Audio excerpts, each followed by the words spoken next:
So we were discussing the short-run technology constant and the law of diminishing return, which states that keeping other thing constant,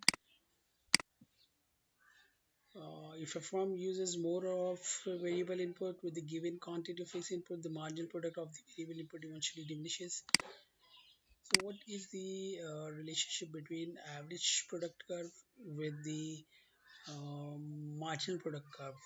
So when the marginal product exceeds the average product, the average product increases. If you see here, so the marginal product is higher than the average product, so the average is going to increase, and eventually it cuts the it cuts the average product. So the marginal product, when the marginal product cuts the average product here, so it is the maximum point of or the maximum average product we have. On the other hand, when marginal product is below average product, so the average product decreases. In this phase, you can see the marginal product is lesser than the average product, so the average product is higher than the marginal product, and the average product is also declining. So when marginal product equals average product is at its maximum. So this is the point where average product is on its maximum. So this is quite similar with your marginal grade and grade point average. So the relationship between a student's marginal class grades and um, her or his grade point average is similar to that between marginal product and average product. So if you have good grades in your earlier semester, or if a student's next class grade is higher than the student's GPA, this marginal grade will pull the student's GPA up, and vice versa. If a student's next class grade is lower than the GPA or grade point average, this marginal grade will pull the student's GPA down. So if the next class grade is the same as the GPA remains unchanged. We can have all these three situations. One is that the marginal or the grade point average of the semester grade is higher or lower. So if it is higher, then it will pull up the GPA to higher side. If it is lower, then it will down the GPA to the lesser point from the previous one. So in the short run, to produce more output in the short run, the firm must employ more labor, which means that it must increase its cost. So we describe the way firm's cost change as total product changes by using three cost concepts and three type of cost curves. One is total cost, other one is marginal cost, and the third one is average cost.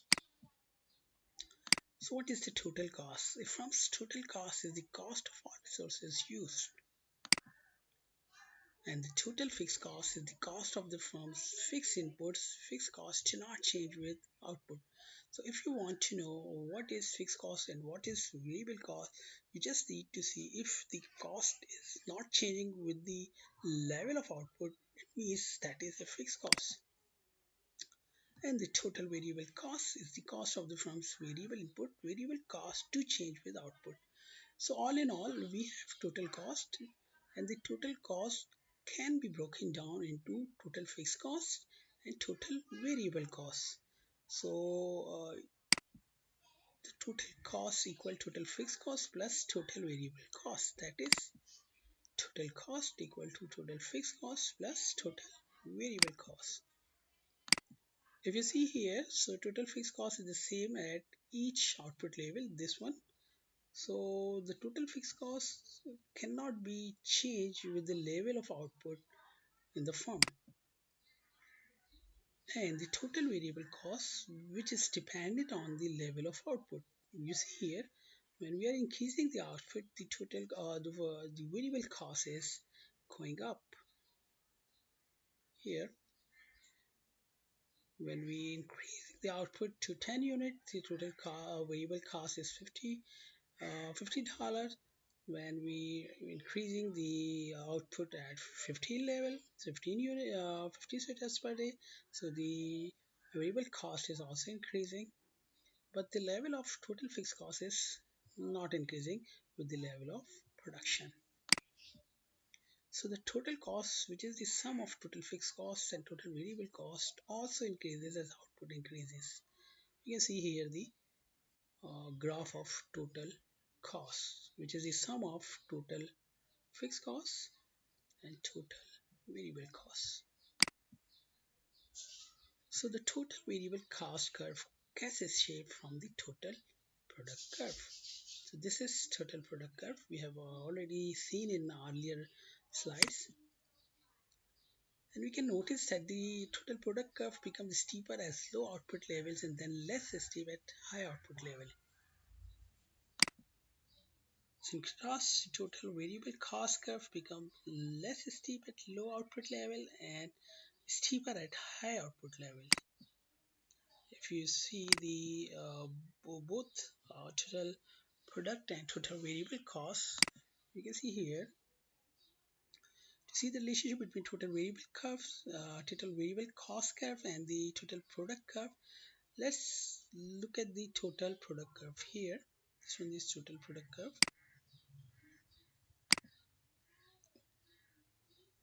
And we can also make a graph by using the total cost per day. So we can replace the quantity of labor on the x-axis with total variable cost. When we do that, we must change the name of the curve. It is now the total variable cost curve.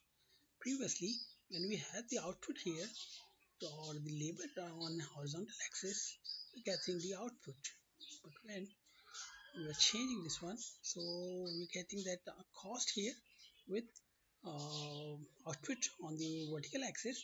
So this curve will be our total variable cost curve. It is graph with cost on the y-axis and the output on the x-axis and the output on the y-axis. So if you redraw the graph with cost on the y-axis and output on the x-axis, and you got the total variable cost curve down the visual way. So if you put the total fixed cost here and total cost here, so this is our total cost curve. So here, what is the marginal cost? Basically, marginal cost is the increase in the total cost that results from a 1 unit increase in total output. Remember, here we are talking about the change in total product. So the cost so the change in total cost due to change in total product will be called as marginal cost.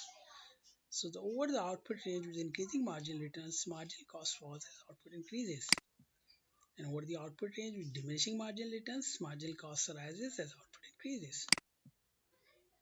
So the third one is average cost. So the average cost measures can be derived from each of the total cost measures. So as the other averages, so average fixed cost is total fixed cost per unit of output.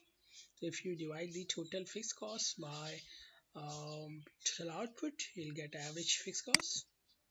So average variable cost is total variable cost per unit of output. If you divide the total variable cost divided by the quantity or the output, you'll get average variable cost. So average total cost is the total cost per unit of output. So if you have total cost divided by total quantity, you'll get the average total cost. So average total cost is the sum of average fixed cost plus average variable cost. So here we can make the graph. So the average fixed cost curve shows that the average fixed cost falls as output increases. So the ABC curve is U-shaped as output increases, average variable cost falls to minimum and then increases.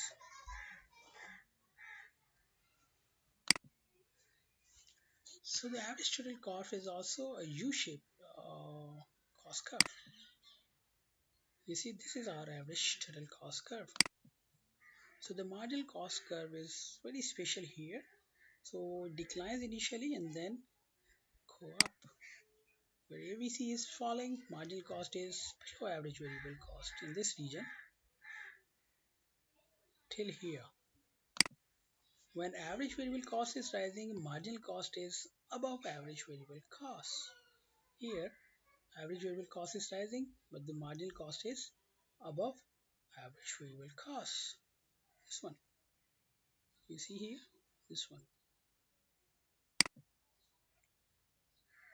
At the minimum average variable cost, marginal cost equal average variable cost. So this is the point where the average variable cost will be at its minimum point, where marginal cost cuts average variable cost. Similarly, where average total cost is falling, marginal cost is below average total cost in this region. When average total cost is rising, marginal cost is above average total cost. Here, average total cost, we have average total cost this one and marginal cost this one. So at the minimum average total cost, marginal cost equal average total cost, where it is cutting down the average total cost. So at this point, average total cost will be at its minimum. So why the average total cost curve is U-shaped? So the average total cost curve is U-shaped because initially marginal product exceed average product, which brings rising average product and falling average variable cost. Eventually, marginal product falls below average product, which brings falling average product and rising average variable cost. So the average total cost curve is U-shaped for the same reason. In addition, average total cost falls at low output level because average fixed cost is falling steeply.